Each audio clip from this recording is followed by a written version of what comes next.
ఒక కారును పార్క్ చేయడానికి ఎంత ఖర్చు అవుతుంది? వేల రూపాయల, లక్షల? కాదు. హైదరాబాద్లోని కొన్ని ప్రీమియం ప్రాంతాల్లో ఒకే ఒక్క కార్ పార్కింగ్ ధర చిన్న పట్టణాల్లోని ఓ డబుల్ బెడ్రూమ్ ఫ్లాట్ ధరతో సమానంగా ఉంటోందన్న చర్చ రియల్ ఎస్టేట్ రంగంలో హాట్ టాపిక్గా మారింది. అసలు పార్కింగ్కు ఇంత విలువ ఎలా వచ్చింది?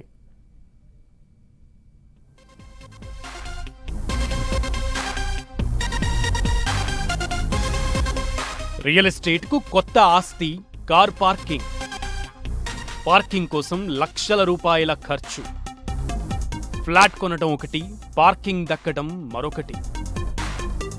హైదరాబాద్లో పార్కింగ్కు పెరుగుతున్న విలువ.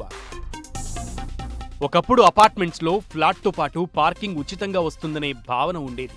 కానీ ఇప్పుడు పరిస్థితి పూర్తిగా మారిపోయింది. Banjara hills, Jubilee hills, financial district, Gachibowli వంటి ప్రీమియం ప్రాంతాల్లో అదనపు కార్ పార్కింగ్ స్థలాలకు భారీ డిమాండ్ ఏర్పడింది. కొన్ని లగ్జరీ ప్రాజెక్టుల్లో అదనపు పార్కింగ్ హక్కుల కోసం కొనుగోలుదారులు ప్రత్యేకంగా లక్షల రూపాయలు వెచ్చిస్తున్నారని రియల్ ఎస్టేట్ వర్గాలు చెబుతున్నాయి.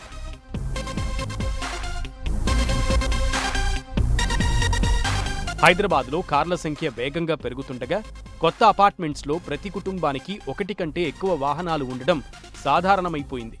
దీంతో అదనపు పార్కింగ్ స్థలాలకు భారీగా డిమాండ్ పెరుగుతోంది. కొన్ని పాత కమర్షియల్ ప్రాంతాల్లో నెలవారీ పార్కింగ్ అద్దెలు కూడా వేల రూపాయలకు చేరుతున్నాయి.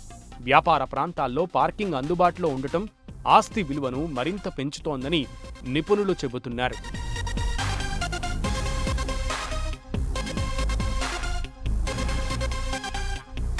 హైదరాబాద్లో గచ్చిబౌలి, ఫైనాన్షియల్ డిస్ట్రిక్ట్, కోకాపేట, నానక్రామ్గూడ, జూబ్లీహిల్స్ వంటి ప్రీమియం ప్రాంతాల్లో నిర్మిస్తున్న లగ్జరీ ప్రాజెక్టుల్లో ప్రతి ఫ్లాట్కు ఒకటి లేదా రెండు పార్కింగ్లే కేటాయిస్తున్నారు. అయితే 2 కంటే ఎక్కువ కార్లు ఉన్న కుటుంబాలు అదనపు పార్కింగ్ కోసం 25 నుంచి 35 లక్షల రూపాయలు వెచ్చించాల్సి వస్తోందని రియల్ ఎస్టేట్ వర్గాలు చెబుతున్నాయి. కొన్ని హై ఎండ్ ప్రాజెక్టుల్లో పార్కింగ్ లొకేషన్, పరిమాణం, సౌలభ్యానికి అనుగుణంగా అదనపు ఛార్జీలు కూడా ఉంటున్నాయి. భవిష్యత్తులో పార్కింగ్ అనేది కేవలం సౌకర్యం కాదు, ఒక ప్రత్యేక ఆస్తిగా మారే అవకాశం ఉందని ఇండస్ట్రీ ఎక్స్పర్ట్స్ చెబుతున్నారు. ముఖ్యంగా నగరం నడిబొడ్డున కమర్షియల్ హబ్బులలో పార్కింగ్ హక్కుల విలువ మరింత పెరిగే అవకాశం ఉందని వారు అంచనా వేస్తున్నారు. అందుకే ఇప్పుడు చాలా మంది ఫ్లాట్ కొనుగోలు చేసే సమయంలో ఇంటి పరిమాణంతో పాటు పార్కింగ్ లభ్యతను కూడా ప్రధానంగా పరిశీలిస్తున్నారు.